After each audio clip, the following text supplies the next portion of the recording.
I'm in a clinical psychology class. Yeah. So they were talking about Tifale Tapafa, how you should start with greeting the clients. And people got like really uncomfortable. People were like, the parker in the room were like, this is very new to us, like greeting clients. And then I, me being cheeky, I type in the chat box. I was like, this is my perspective as an Asian person, because in Asian way, I would always start with asking who you are and how we are and things like that.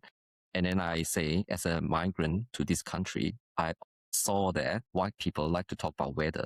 You guys like to have small talk. And then they were like, oh my God, we didn't know that we were engaging in that type of culture. So it's almost like, you have to come from the outsider, tell this insider that Yeah. it's your culture. So yeah, Yeah, that's me thinking absolutely. about their culture. I agree. Some of the things that they are doing, they are not even aware of it. Mm, I mean, because no one called them out for it. yeah. We were constantly being called out, like just because, why you so Asian or like constantly being called out all the time. But we didn't do the same. We didn't do like, why you guys so selfish? Only think about yourself. What about other people? Like, Yes. can you be less self-centered? But we do that. And I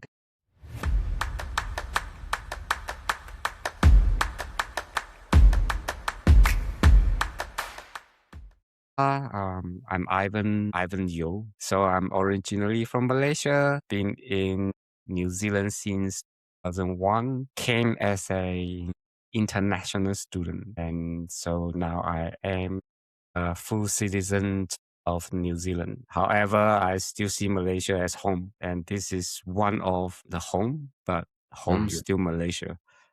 Yeah. So that's me. will be keen to hear how you unpack the definition of home later. I know. It's so hard, isn't it? It's really Yes. hard. Yeah.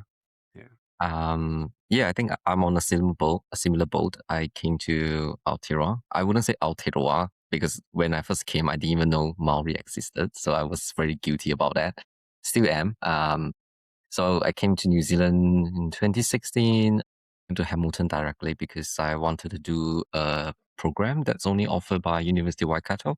So I guess I've been a bit unusual because I think a lot of Malaysian, when they come to talk about coming to New Zealand, they go to Auckland, like the two of you here. So when I came, there were actually two other Malaysians that I was with. The three of us were doing PhD together. So it didn't feel very isolating, but I can talk more about that later. Yeah, I came from Kuala Lumpur. Been here about 10 years. Yeah, I'm here by myself. Families are still back home. Try to return to Malaysia every 2-3 years if I'm fulfilling my filial piety duties. But otherwise, I try not to go back. Yeah, that's me. Awesome. Hello, Chin. Okay, hi. Chin up to hide your double chin. I'm Chin. So I came to first arrived in New Zealand is in 2023 on holiday visa. So after that I returned this year. So this is going to be my third month to further studies. Thank you. And can I maybe touch on why I thought the three of us would be good for this conversation was because the three of us would be categorized, under census or by any ministry data collection as, we would share very similar profile because we are Malaysian Chinese queer migrant who are here, been here for however long. I want to show we are similar in some way, but also quite different. And also going back to our philosophy, right? Like our Chinese philosophy talking about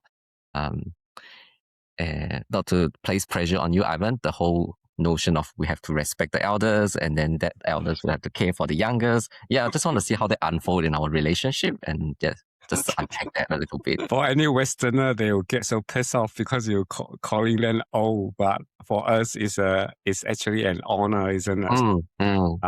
To be called elder who possess wisdom and also having that mana within the community. So I really appreciate that, Carl. I mean, even though I've been doing works for the communities and largely through my previous employment and even other works, but they all from as a migrant's perspective.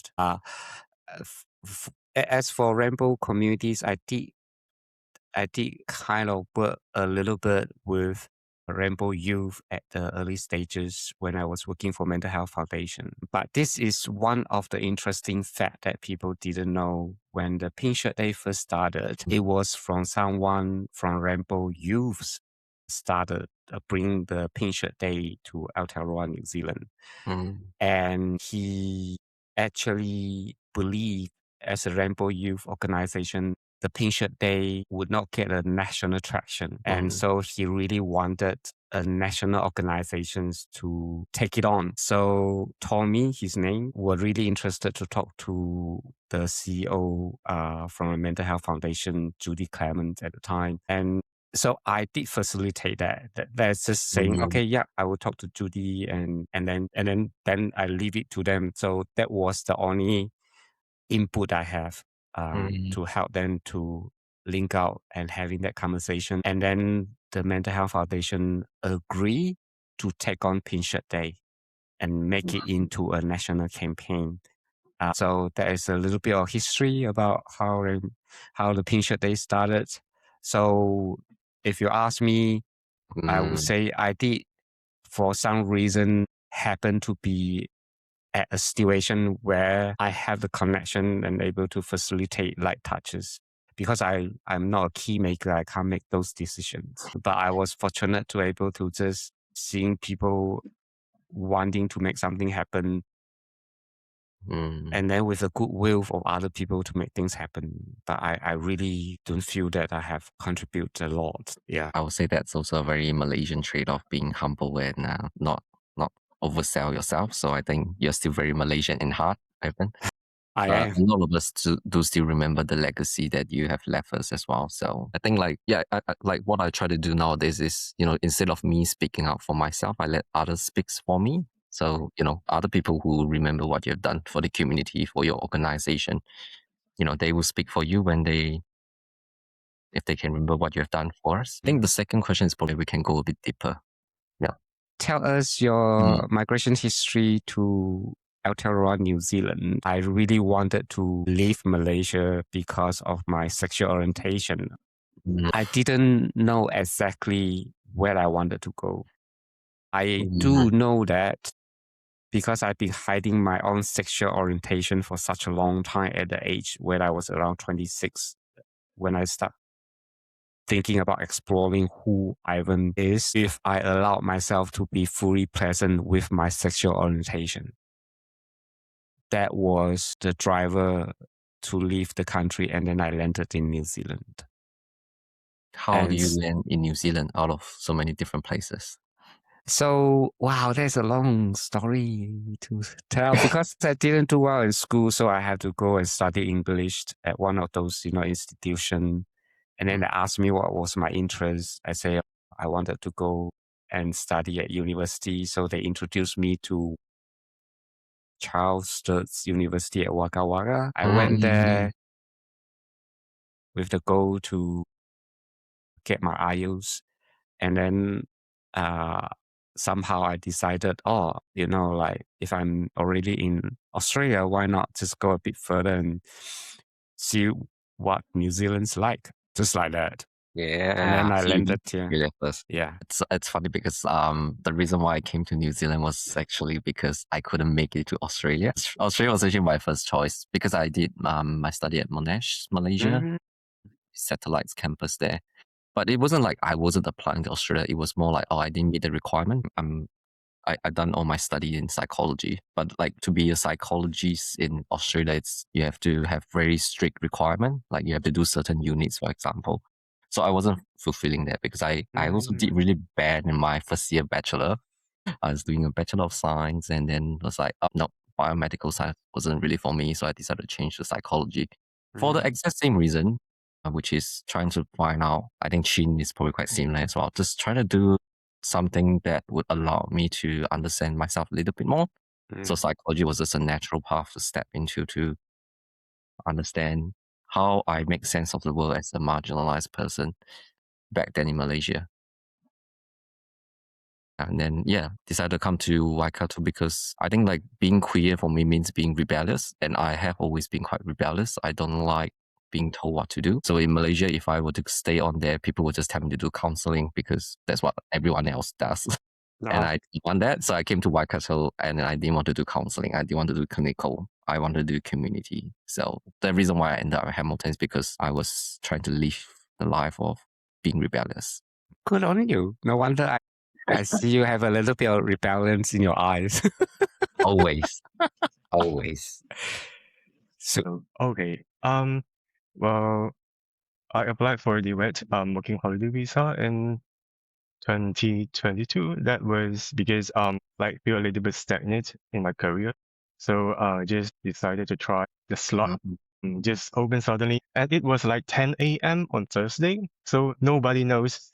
And so I just get the visa, get the slot very smoothly. And then after that came to hear, well, a lot of differences, which we can talk about this later. So anyhow, got the offer letter from the university after actually I applied a few countries as well. But then got this New Zealand, got the offer letter from New Zealand, then I decided to come again. But why New Zealand was one of the options? I was just trying, and because the so-called scholarship options we have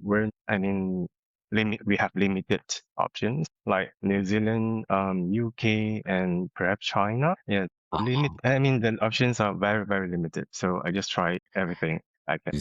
So you let your fate decide your future. Yes. By the way, I forget to just I think I don't know whether this is worth mentioning or not. Like how many languages can we speak? I know Chin can speak more than me. I can speak broken English, now broken Mandarin as well, broken Cantonese, Malay's really bad. That's it. I'm probably at a similar boat. I do have to say, I had a recent experience where a white person say, "Oh, Carl, I just came back from Beijing, China. I think you have Beijing accent. Why can't I understand it?" I was like, "What? I haven't even been to Beijing myself. How can I even have that kind of accent?" But anyway, I speak Mandarin, Cantonese, but I grew up with my mother speaking Hakka with her relatives. But I can understand, but I don't usually use that. But my ancestry, I think, is from Fujian. I don't speak Fujian anymore. Yeah, that's pretty much it. Oh, okay. Like, I think it's more or less the similar. Mandarin, English, Malay, Hakka, and Cantonese. But what was I going to say? Maybe we could also make fun of each other SPM result. Because, my God, didn't even mention that I failed. I didn't even pass my SPM, to be honest. Okay, that's why you went to the alternative path, eh? Yeah. But honestly, I think we waste too much time trying to so heavily focus on academic result back then, and it wasn't. I don't think we were tested well-rounded in Malaysia. Like, what we can bring to the society. It was just very much focused on what's on the textbook. I did really well in my study, but I'm not proud of it because I feel like I've wasted too much time trying to find my own path. Anyway, I would say it was just moderate. Yes. Sufficient for me to get into the university. Sufficient enough to get me into the university. Yes, sufficient enough. That means it's pretty good. No, just moderate. I'm not even sufficient enough to make me graduate high school. The standard had been lower. The entry requirement had been lower, I think. You're too humble. I felt like if you can get a scholarships at University of Auckland, I think you must be pretty solid. Exactly. I was just a little bit lucky. What's your memory of Aotearoa or New Zealand when you first arrived? I was a bit shocked, to be honest. Yeah, because I didn't do any study before coming to New Zealand, nor know what exactly I should expect. But the first 3 months was really chaotic because I was late. I didn't join the orientation, and at the university, I didn't have a place to stay, so I moved around from hostel to hostel. Imagine, you don't even have Google Map, and I try to catch a bus. I don't even know where the suburbs were. And the systems here are so different from our country because when you ask information, people just give the information you ask for without extend any extra help. Because I don't even know what I don't know. So you ask one question, they give you an answer. That was a challenge in terms of navigating a country where I did not know what was my rights. Even when I catching a bus, I was catching a bus to Swanson, looking for a flat. And I didn't even know what stops to leave the bus. I didn't even know what's the differences between stage 1, 2, or 3, and it was just constantly trying to make sense of a place where I just have no reference and whatsoever. To be honest, I mean, people are nice, but they are not helpful. They wouldn't, in Malaysia, if you have a question, you ask someone would not just answer it. They will go out of their way to really figure out what you need and then kind of give you a little bit more, sometimes unnecessarily helpful. But because here are so compartmentalized with all the services, even within a tertiary, means I ask one question and then people will also point me, say, okay, now I answer you this question already. The next question you want to know is at that department. So you have to walk out to that department. And then I go there and then they will give me the answer. After then I have other questions, say, oh no, sorry, this is not our department. So then they'll point me to another department. I have to walk to another department to get the answer. And so that was the harder things for me, to navigate a system that I'm not familiar with. Do you remember how old were you when you first came? 28. 28. Okay. Yeah. Oh. Well, no, I wasn't really thinking about that. But yeah, I was just thinking like the context wise, right? Context wise is because now, because of my age, I do hang around with people who are born in the 80s, 90s quite a bit. So a lot of them would have seen their parents coming over during the immigration, the skilled migrant immigration open, where a lot of migrant Asian people started coming, and their parents would have come in through that period. And then following that, there was the Winston Peter calling Asian the what's the word he used? It will come back to me. Okay. The slur that he used. It will come back to me. But there was a lot of negative stereotype that was assigned to Asian people at the time. Yeah, that's absolutely. So I wonder if that when you came, it was during the sentiments of anti-Asian was still quite strong at that time, because my experience were quite different, but not exactly too different. Because I think when I first came to Hamilton, people were surprised to see Asian people to some extent. They were not ready to change their courses or change their way of doing things to cater to the international market. But things are very different now. If you look at university policies, strategy documents, they will have listed a lot of things about we need to bring ourselves to international standards so that people can, people want to come here to enroll in our universities. But back then, when I first started in 2016, it wasn't the case. And like I say, I was very culturally insensitive. I didn't know that Maori existed. When one of my first class was actually learning about how to work with Maori, or writing papers about Maori evaluation. And I screwed up so bad, I was like, what is this about? So I had to go back to the lecturer towards the end of the course. I was like, this is not going to work out because I'm constantly getting failed by you. I don't know what am I missing. So either you have to change the way you mark, because you can't expect me to learn all this context in my 6 months here, when all the other people in my class have been here for 20 or 30 years. I don't think that's fair. So eventually, the funny thing is, instead of teaching me or educating me about the context, she just gave me an A. So I think, the sentiment was that they're not willing to teach you to some extent because they don't have time. I think staff are so constrained with what they can offer. And my understanding of Tility or Waitangi was also just no one was preparing me for that. People were helping me to write my my supervisor was helping me with my applications for ethics approval. I didn't have to do much on that because he saw me as, this international student coming here just for a year. So why bother teaching him all this context when he's gonna go back to Malaysia after a year? So that was how I felt about doing anything culturally here in New Zealand. And I was also gonna say, when I first came, as a queer person, I think a lot of us, I still receive a lot of requests from people from Malaysia wanting to come here because we want to seek safe refuge here. So I think a lot of us saw Aotearoa, New Zealand as the land of milk and honey. It provides everything. It has every answer for all the struggles that you face in Malaysia. And obviously it's kind of not true now, but I can talk about that more. So I think a lot of us view New Zealand through a rose-tinted lens. We view things through a over positive frame, which I think is problematic. So I do try to provide the whole context for people who are wanting to come to New Zealand. But one thing I do really miss though is I remember whenever I walk in Hamilton, at least, not sure about Auckland, like people would greet each other. People say good morning, people say kia ora, but that's no longer the case. And that's kind of sad.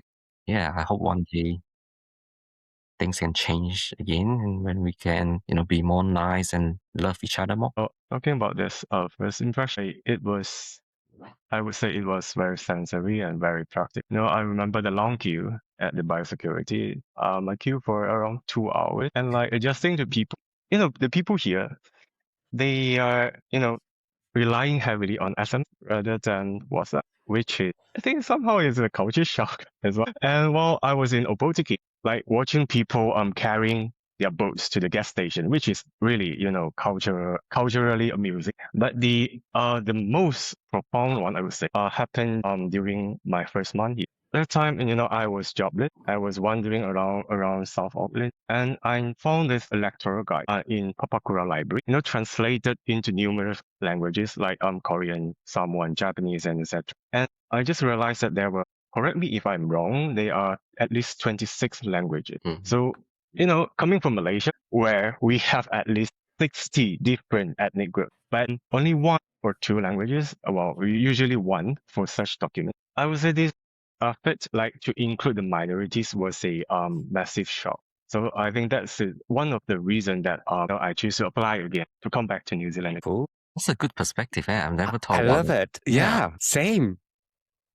It's so refreshing. It's like we take it for granted. I mean, I do have to disagree on the point that it's still very English here. With the current coalition party wanted to introduce English as the national language of this country. Is that there's the sign language and Te Reo Māori being listed as national language of Aotearoa. So the National Party is now coming back and say, what about English? It's our national language. It should be listed as such. But then the counter argument is that English was never a language being threatened by extinction or by erasure. So why are you doing that? Exactly. But also just going back to the point, I think, when I first came, I was like, Malaysia, we proud ourselves as multicultural. I think that's what she was trying to say. Then when I, obviously you go to Auckland, you see people of even more different colors. As Malaysia was just, mainly the tree. And if they even remember thinking about indigenous people in Malaysia, that's a whole new other issue. But yeah, like you say, Ivan, I think we do take things for a bit granted. Definitely something we should keep on reflecting on. I do want to say one thing in New Zealand that made me feel like not home, but easy to adjust to was the fact that, because we grew up from a multicultural society, so we are so used to having people from different ethnicity kind of in a space where we can share it. I think in some sense, this is the easier part. I remember early day when I was sitting in the bus and I saw this Maori Pacific and all that, and they were quite similar, but Malay in some sense. So there's that similarity of feelings like it's not far from home. But going back to something you brought out, I think because when I first came to New Zealand, I was studying social science, which is I still forever grateful for because it helped me to understand, like the changes of policy and also activists who paved the way for the rainbow communities to be able to have all these rights.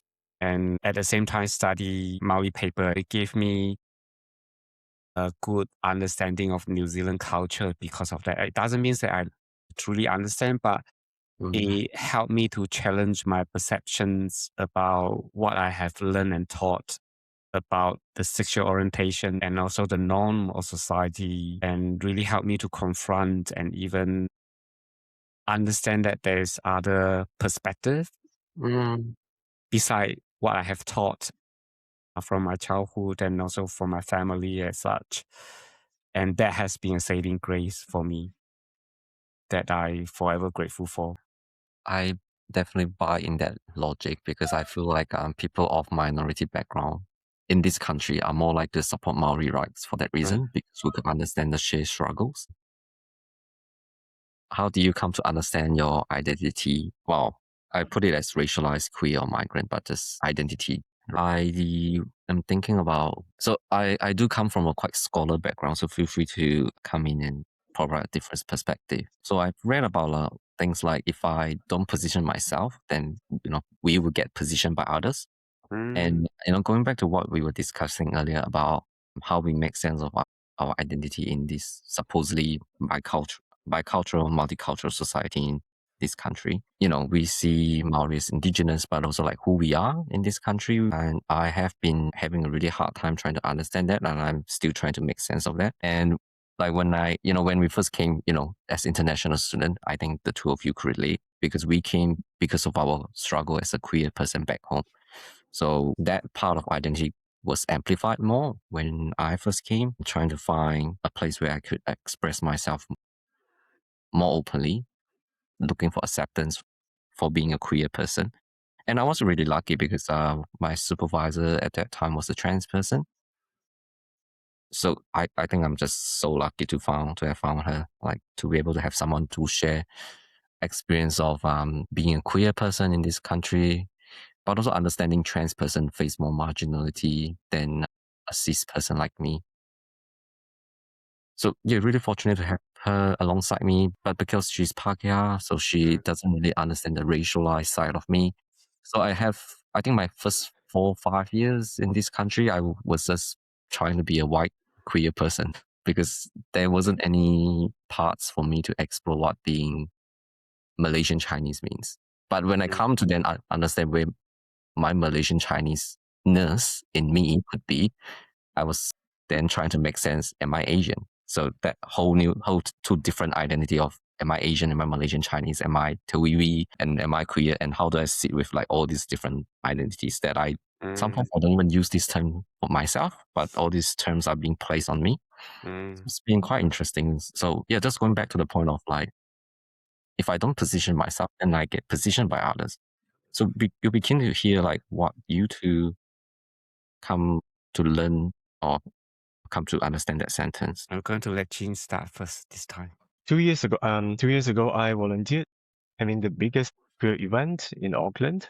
Well, I realized that it wasn't a fringe event. It just looks like an ordinary, a picnic-like outdoor gathering where the families, the elderlies, the couple, and even the prime minister attended as well. But in Malaysia, even a simple rainbow symbol, it causes panic, like the Swatch Pride collection being seized and etc. And then one of the MP asked to use deviant to refer to LGBT in the parliament itself. Well, the MP is from where I born. I am so sorry for that. And sometimes the public figures like the politician with some certain kind of scandals, they are routinely mocked, with this kind of homophobic slur. So in that environment, so how can we being comfortable? And another example is that I attended like a few sessions in a church in Auckland. I have no background in Christianity and I know nothing about it apart from, Easter and Christmas. Well, it was a radical first, for me to hear a homily explicitly welcome different communities. So it basically said lesbian, gay, bisexual, trans, and straight people as many origins of background. So this is very, very new for me because, religious organizations in Malaysia, usually they have some kind of opposite opinion. Yes, that's what I learned. Oh, again, very different perspective. Yeah. Yes. Like, what about your race? How do you come to understand your race? Well, for race, I have not much to share because, my social circle, I was mainly, composed by these Asian people, and no matter they are mainly Chinese, Malaysian Chinese, or Thai, or Vietnamese, and etc. So it's somehow like not much different, I would say. So that's the notion of depending on who you're surrounded by, like race just doesn't come out as a strong factor for how you identify yourself. So I think that's pretty much the norm in Auckland. Like there's so many of you who look similar to each other where you see race. Like 2 years ago, when I was on this working holiday, like everywhere I go, everywhere I went, surely there will be some Malaysian. Not a few, like a lot of them. So it was quite shocked, to find a lot of Malaysian in New Zealand, to be honest. Interesting. Yeah.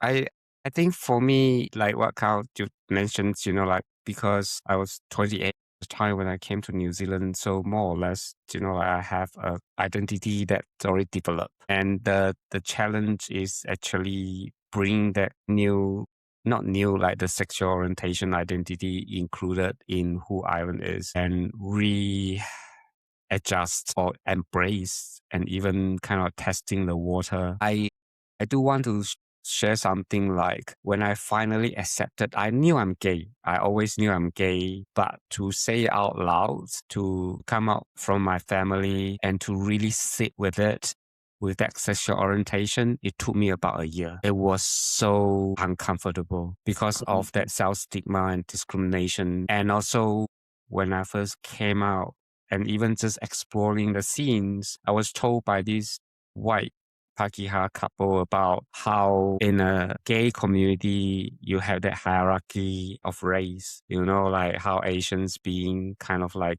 in the middle. And that was a shock, like because to me I just a human being, but that also were playing out in the gay community as well, like whether people would date you or not, depending on your race. And then and that was a shock to me because I think in some way I felt like I was quite naive. Like if you love someone, you love someone. It doesn't matter just because there was like, okay, you pick the diamonds of the rank. Like which one is the most superior one. And my natural instinct doesn't make sense to me, even though I like predominantly, like I being attracted to white men, but I never see it as a racial preference. Like I see that as just because of curiosity of people from different culture that I always drawn to. But then as I learned and evolved, I became very conscious about my cultural identity as well, especially when I in the workforce. And because quite often I'm the only Chinese, like Chinese Malaysian, even the reason why I get my first job in mental health were due to the fact is I'm Chinese with lived experience. And the job was about peer support worker. I was fortunate enough to have that advantage as someone who can speak Mandarin, and they see the value of someone who bring a different perspective during early day of mental health. But it kind of became quite a advantage things for me, even throughout my whole career. The fact is I can speak Mandarin. I was working in mental health. And even when I working for Mental Health Foundation, I was leading a project that's for the Chinese communities to counter stigma and discrimination for people with mental distress who's Chinese. Auckland Emergency Management, same things, like ECAL, Waitemata DHP, Asian Family Services, because of that. But to me, how I see it was my experience as a migrant. I know how hard and how tough it is when you don't have that kind of support and resources. And so that became my missions to help other people so that their life can be easier. So at least to me, my own personal experience being an Asian has been a positive things in New Zealand to get me to a place and where I can be.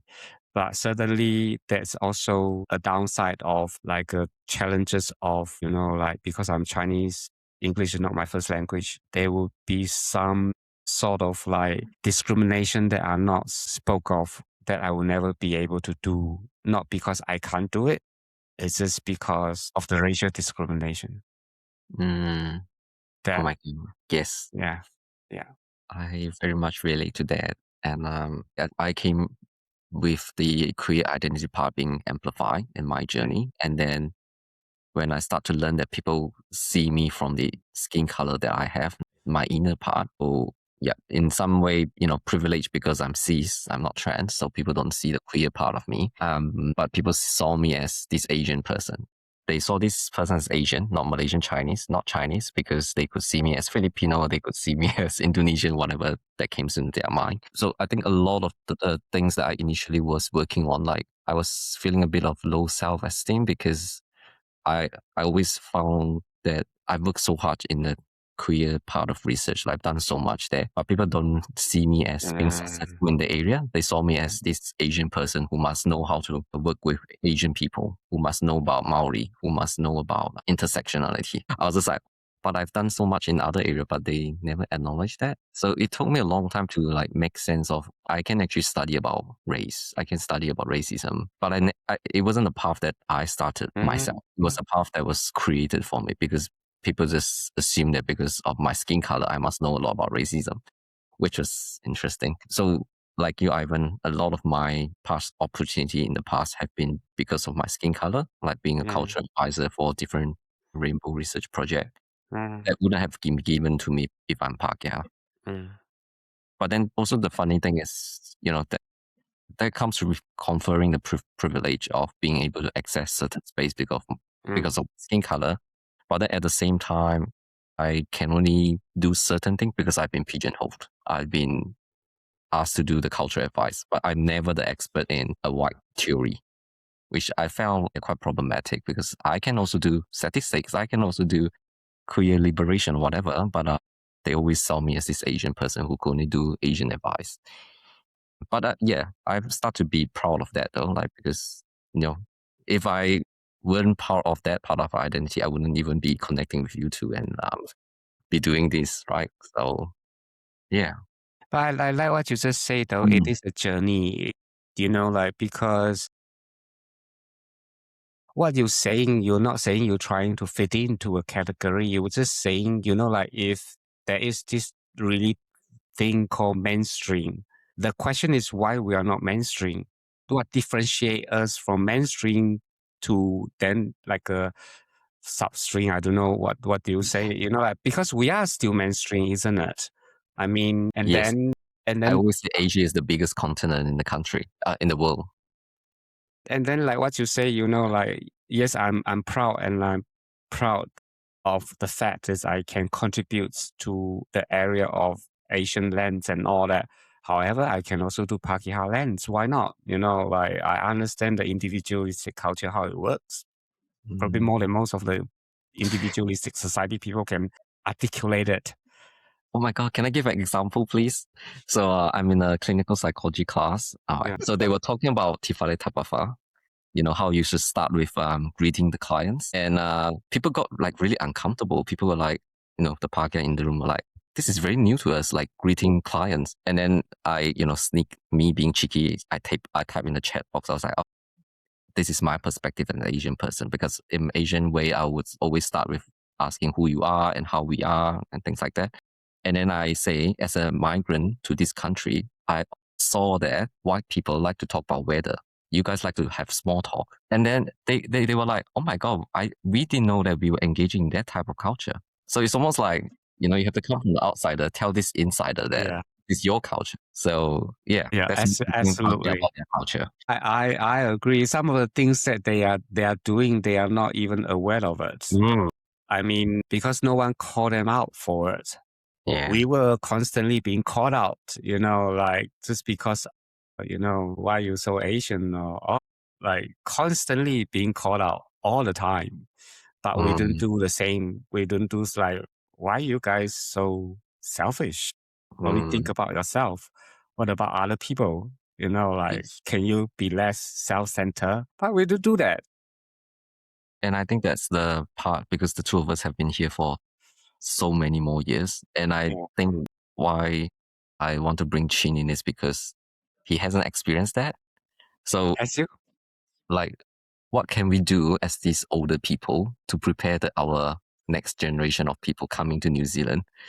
Because I've listened to a talk where a Maori lecturer was talking about how she had to prepare her child for racism. And she cried while talking about that. She's like, why are we making our children facing this world that is still racist? So very racist. It's still very racist, especially outside of Auckland. It's even worse. Thank you. Yeah. Yes. Thanks to Hamilton, that I mean. But yeah, how do we protect younger people like Chin who comes through? Are we going to tell them that this country is racist and they should be ready for racism encounter? Have you experienced any of it, Chin? Like what you kind of like a bit shocked or surprised? Like, oh.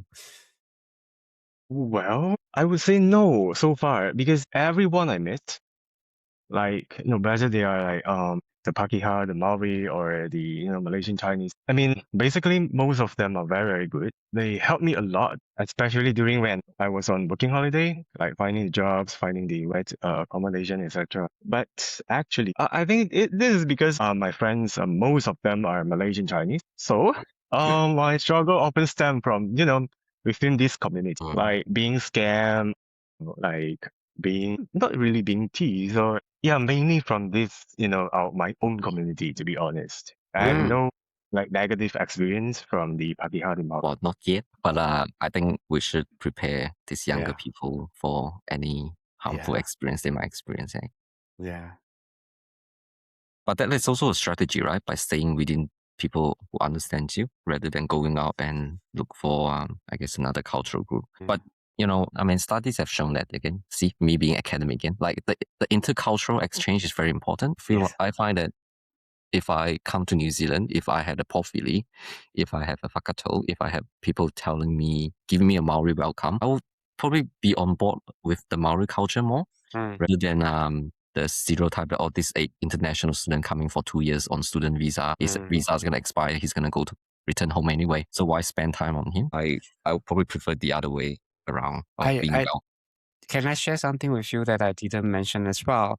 I mean, when I was study, social science, where you have psychology paper, you have social science paper, and then you have Maori paper. And the only paper that kind of resonate with me was Maori paper, simply because of, because of course, Treaty of Waitangi is part of the paper, but the paper itself talk a lot about the cultural nuances. So it talk about how, like the structures of family through the collective culture lens. And at the time, that was the only paper that resonate with me because of the collectiveness of how we see the world. I didn't experience any kind of like porphyry and all that, but because it was framed in a collective lens, it gave me a greater appreciation even from a very get-go about Maori culture. So I think, like sometime to make people able to get closer is framing something that, I mean, what they show is tradition, Maori tradition. And tradition, sometimes people can't necessarily resonate. But if you just, peel it down to talking about the structures of the society and the family and whānau and all that, then people immediately, like when I do the cross-cultural communications presentation, when I start explaining from the collectivism, and all the Maori people will say, oh, you guys are similar to us. I say, yeah. Are you kidding me? But because it plays so much values about tradition, then people cannot see the similarity. And that all got, disappear in the experience itself. Sometimes I felt. And that was your experience in very early on of your study, eh? Yeah, it is. You always had a very positive experience of the indigenous culture here then. Yeah.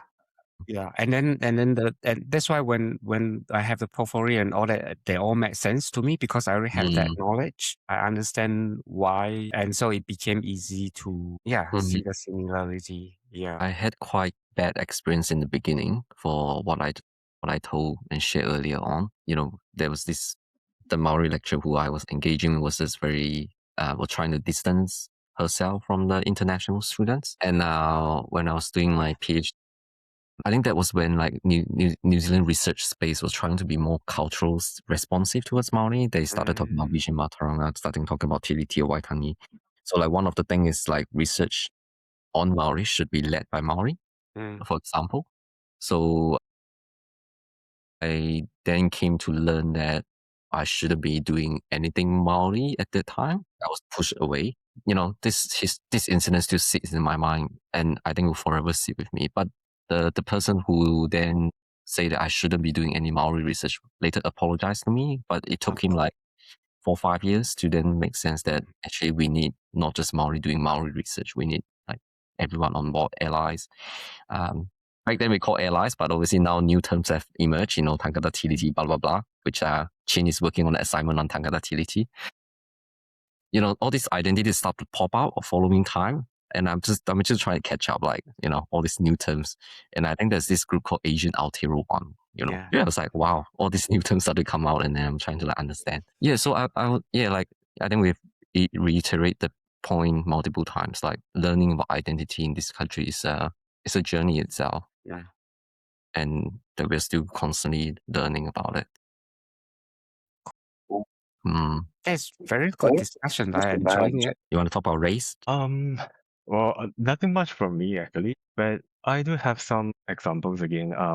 Like because back when I was on working holiday in Whakatane, I'm working as a greenhouse worker, capsicum greenhouse worker. So there were only 3 Asians, and all of them were local, and they Oceania people. And I would say we actually being specially treated because, it's obviously that our stamina is not compatible. So we were given like relatively, easier tasks so that, we can meet our hours and etc. And now actually I'm engaging in someone's society as well. And people are actually super nice. And I am the only Asian and I had been given the special treatment as well. So, I'm not sure if this is, nothing negative so far, actually. Special treatment in terms of how, like, if you, sorry to cut, yeah. Okay, for instance, special treatment, just simple things like, when we are having the gathering, we have some food, they will just like a little bit more and prioritize me, ask Archin, you go first and etc. So it's just like extra warm from them. Maybe it's because I am the only one. I wonder if this has to do with not just race, but also how he looks. Obviously, he looks more decent at the time. I was thinking about that, yeah. But what can you give us a little bit more context about how you get into the groups? Like, what is the groups like? What is the context of the situation? It is actually the club and society. Under the university. So I just randomly joined one Pacific group and then almost attended like every event they have. And they are actually now preparing for this Samoan language week. Sorry for cutting off, but I like the part about, we can have a special relationship with Pacific people, Maori people, as Asian people, we share that relationality, cultural background. I would say it's like cultural activities. So just helping them up like as a volunteer. Can I also go back a point where Chin was talking about, because he's the most recent person who came to this country, and he talks a lot about his experience back home in Malaysia. And like the 3 of us, we still have links in Malaysia. So I think another part of identity being in Aotearoa, also having that linkage back home in Malaysia, if that makes sense. True. Like, yes, the absolutely. link will never cut off. Like, I still care about the progress in Malaysia. It's not like I'm here, then I forget about who raised me and the culture and the land that I grew up on. I think one of the core things I still do is to help queer people in Malaysia who are interested in migrating here. It's not like I can offer any migration advice or anything, but like just give them some support. And I still do research back home, helping the people who are interested in doing more research back home, advocacy back home, to understand, because I am privileged in the sense that I've gained the Western knowledge. I have access to resources that otherwise Malaysian people wouldn't have. So for me to give back, that's one way that I see. Like, I always tell people, I'm very fine with getting resources from richer country to global south, because this is what we should be doing, because all these Western countries have colonized our nation back in those times. So I'm not going to be reserved when coming to taking their resources and returning these resources to where it needs to be. I think to me, because of my background, my father background and all that, I don't believe I will have the same opportunity if I'm still in Malaysia. Like, because of Malaysia education system, you have to, perform certain quite well. Ironically, Malaysia education system never sit well with me because I'm with ADHD. I didn't even know I have ADHD, so I can't memorize things. It's not me. But when I came to New Zealand, despite I was struggle with my English, but I still able to pass all the papers. And that was because of my own critical thinking that I always possess, because I think that's part of, as a gay man, you always question a lot of things inside me, but I never have the opportunity to express it. So I was able to, finish my degree compared to some of the friends that I met in Malaysia who from China came here while they also study at university level and didn't finish their degree because they have been so used to that kind of feeding you information and then you agitated the informations, but there's no critical thinking. And so I don't have that kind of connections back home because of that.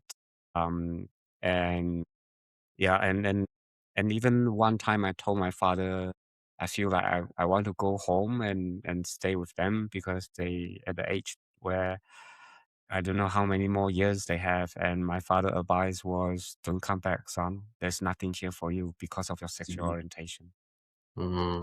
Yeah, that's me. So touched. I'm not in a position to have that connection with my family at the moment. So it's not like I'm jealous of you because I can see your struggle as well, Ivan. And I think that's the pain that a lot of us have when talking about our family after coming out as a queer person. I think a lot of my work now is, that a very cliche word that have been used by Maori is conscientization, like trying to educate people to consciously understand our positionality in this country. Like I have been running like 3D workshop for people, for example. I have been writing about why queer and racializations, understanding of these topics are very important for this nation. But I've been also trying to educate why race and queer are not just, identity on its own, but like they intersect and they need to be understood through a identity as itself. But when we keep on seeing a lot of like what's going on in this country with the poverty, the socioeconomic status, people wanting to feel belong in this country, I always go back to why all this issue emerged in the first place. And I have been trying to find an alternative way of framing things, because a lot of time when we are being taught through the Western theories, I don't think they help to resolve anything because we're still faced with the current status quo, right? Like nothing has been changed. So I want to look for something else. So now I'm going back to love, which I've talked to you two about. I have written something about how we can bring back our Chinese philosophy into understanding why love disappeared in the first place and how we can bring back love. And it's quite radical in the sense that because talking about love is being seen as taboo, and talking about love now is then a deliberate choice, an intentional choice to tell people that love can be normalized in our society, that we should be comfortable talking about love. Because I think a lot of people, when they first hear the word love, they will be like, why this person is talking about love? Is he quite emotional? Is he like oversensitive? But then that reaction, if you think more deeply about where that reaction coming from, I think we talk about the gut feeling, right? We talk about the in Chinese the 直觉. I encourage people to unpack that. Why do they feel it that way? And then when they start to link back to why our ancestor used to talk about love more so than now, and then try to understand the differences, I think that can help people realize that how Western force has asked us to not remember what we used to know. And I think that's a bit problematic and something that I hope to change. Because love in Confucius philosophy, for example, can be understood through filial piety, respect, having a developed, well-maintained relationship with family members. But when these are all deconstructed as individual element in Western understanding, that's not holistic anymore from how we used to understand that. I'm a bit obviously I think I'm quite distracted. Probably gone sideways with trying to understand this question, but I guess what are we try to do with the current status quo? Because we can constantly go back and talk about we need policy change.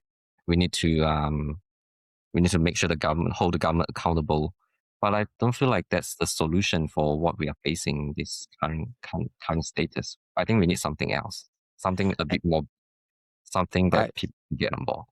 I know what you're talking about because, like you're saying that regardless how you see it, you see fragmentations, you see slice and dice, you see people try to justify their positions, but there's nothing that actually bring us all together. And you are asking a very fundamental philosophical question is like, what make us us?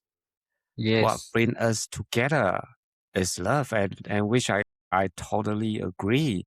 We keep trying to do this, like even I was talking to Kamal, who's my social science teacher back at AUT. I did a podcast with her, which I shared with you, because she was introducing Caribbean research methodologies, and she say the purpose is not to decolonize anything. The purpose is to say this is who we are, this is what we have, we're sharing this part of us with you. Actually, when I was preparing the podcast, I never do a deep dive, but I did it because of her. I come across the research and then I was reading, I was like, one thing I agree strongly with her is like, because this colonization has been so influential, and so everything we do is like we push against something. It's like, why we keep doing that? Why we keep making that even stronger? Because like we have our elements that we need to exemplify and say, hey, great, you have this. Look at ours. We have this. Like, so it's sharing a knowledge instead of pushing against something and say, like I don't want that because this is not who we are. Instead of saying this is who we are. Thank you for your offer. Like, we will do our own things. And so I wholeheartedly agree and also understand where you're coming from. Like you don't want segregation anymore. You don't want people to just keep saying things that's separating us. Oh my God, you put it in such an eloquent way, Ivan. And yes, I have read Camille's work as well. She's possibly seen as the pioneer in writing about queer research in this country as well. And I think going back to a point about why decolonization is not enough, because I think when I was writing about love, people when they talk about decolonization, it's anger more than love, because you talk about wanting to deconstruct the colonial institution. You want to make people shut up because we think certain people are taking up the space more than others. But there's this phrase that I started to learn about, which is when you are angry, you build things that are angry. When you love, you build things that are fundamentally loving. So I prefer the later. Yeah. So yes, message, let's talk more about love. That's what I'm trying to change. I love it. Yes. I will support you. You're going to be a professor of love. Oh, I hope. Okay. Well, speaking of love, as I just said, the so-called struggle I have faced and some of my friends face, hasn't necessary from the Pakeha or Maori. Well, like a working holiday as well. I mean, still some stories during my working holiday. So when a group, we have a group of people, and when the group discovered that one of us was actually a queer, he was subjected to, constant teasing and those kind of homophobic microaggressions, like, please don't like me, I have to protect my private part, during when I was asleep, and would you harass me, and something like this, like 小學雞. Yeah. Yes.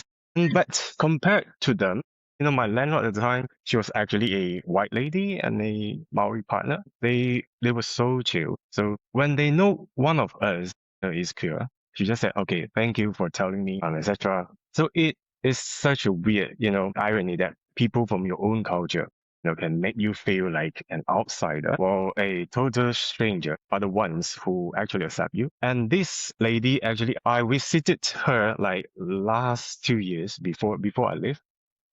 before I left, and then she made the spring roll for me, like as a dinner. So it was really touching. Yeah. I like your story, which is true, Chin, because that's why I purposely delineated myself with the Asian community, because I find Westerner Pakeha, they are more accepting about my sexual orientation. And quite often when I go back to my own communities, I also feel like I might be judged, and there's because till today I think our Asian society still look at sexual orientation as a moral issue and use that lens to judge us as who we are, which is extremely unhealthy and unhelpful. Whereas with the Western world, they understand sexual orientation is not something you choose, it's something you're born with.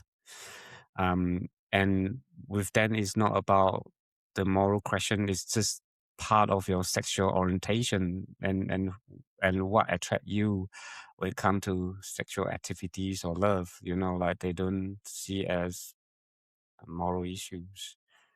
I don't think I put it very well. So Kyle, do you want to chip No. in? I think I can see where you're coming from. Obviously, writing from a Malaysia angle, we do have to acknowledge that Malaysia used to celebrate LGBTQ culture, but it was because of colonization that start to the notion of why the 377 was introduced was because British was trying to demoralize queer people, anal sex in particular. In Malaysia, I think in the 80s, even before that, trans people can actually have sex bottom surgery in those times. Do you want to I didn't know about that part of history. Do you want to? But I'm not an expert on that though. I've written a little bit about that, but citing other people. But I think the main thing is the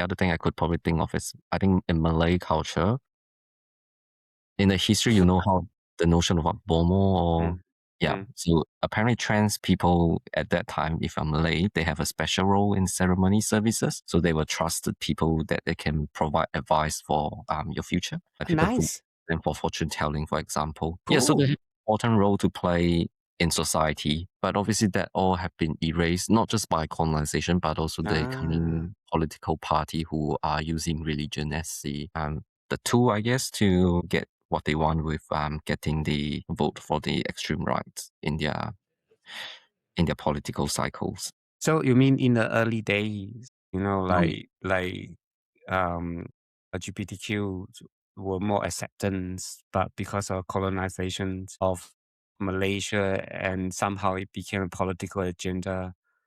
Yeah. And Western people or Western missionary colonizer weren't the only one to blame, but also, we have Malaysia, we also have Sharia law, the religious law. So that also make things a bit more messy, I guess. Because in state, we have federal law as well as state law. But obviously they intertwine. One cannot survive without another. But I think there are more effort trying to decriminalize queer culture at the federal level. But I think it's very hard at the religious level, state level. Okay, can I ask you, because I think you brought out something very interesting that I haven't thought about. In many cultures, that even when I study social science, there is that place for homosexuality play out in the society, even way back in China as well. So it's not just and it was quite normal. People didn't see it as a issue. When it became an issue, it's like, became something to contain, or is it because of religious, like Christianity, or somehow? No, I can't speak of it as an expert, but it's my little understanding. I think it's definitely through the exchange of Bible, possibly in the, I think it's Malacca and Penang, that's where the missionary came on. And then I recently learned that Penang was called Georgetown was because it was named after the king at that time. So I think that were the area that were possibly more influenced by the Western culture. So obviously, it's not just like them introducing the knowledge about homosexuality not being accepted in the moral sense. But I think there was a bit of exchange between the both as well, and then come to an understanding about how queer people should be conceptualized in Malaysia. Contemporarily, anyway, I still see Malaysian scholars citing outdated Western sources like DSM, which is the Diagnostic Statistical Manual that first identified homosexuality as a disorder. That was in the 1970s, and then was subsequently removed. But then Malaysian people, they don't talk with science, especially those who are not on the extreme right. So they will say that, look at Western science in the 1970s, they talk about homosexuality as a disorder. So, which is why we need to contain this disease, supposedly. But they're not keeping up to date because Western science have been trying really hard. They paint a different picture, depathologize. That's the term we use in academic. But yeah, they're not keeping up to date with that.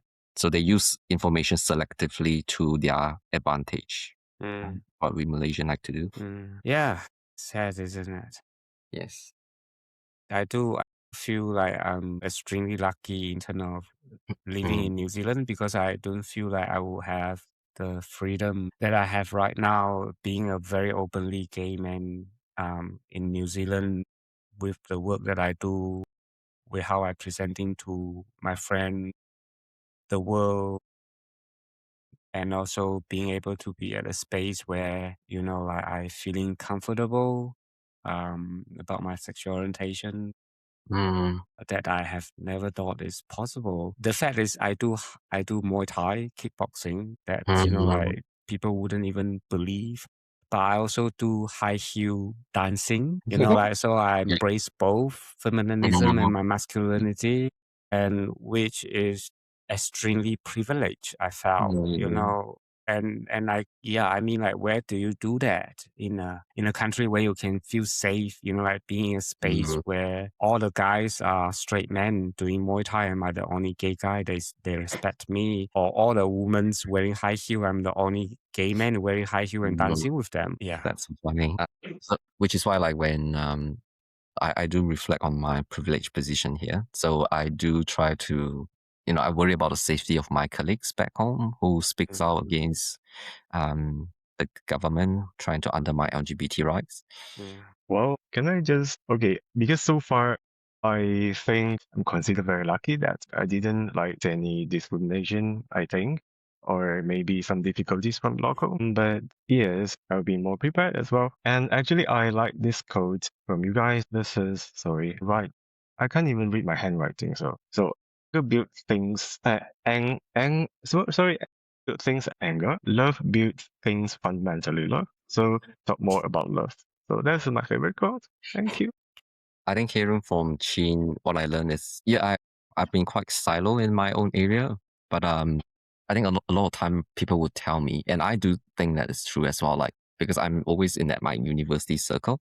So I think I'm protected from harm in some way. Like, Ivan, I know you always quite out there. You probably see more things that are right at your face. I think people in university, they try to be nice to you. They don't say things that will be seen as problematic because, we try to have a certain level of professionalism at university. Hearing experience from Chin that's a bit more grounded, a bit more, how people work day to day, that's quite new to me. Yeah, and then hearing Ivan about your life, that you can have a life that you enjoy as a queer person, that's so heartening to hear. Like, you get to do what you want. I think I've got a lot to learn from you about trying to enjoy my life here because I haven't been really able to find what I enjoy doing here. So learning and seeing that you have a hobby that you can develop, that's very refreshing to see. And make me think about what I'm gonna be like in the next 10 years or something.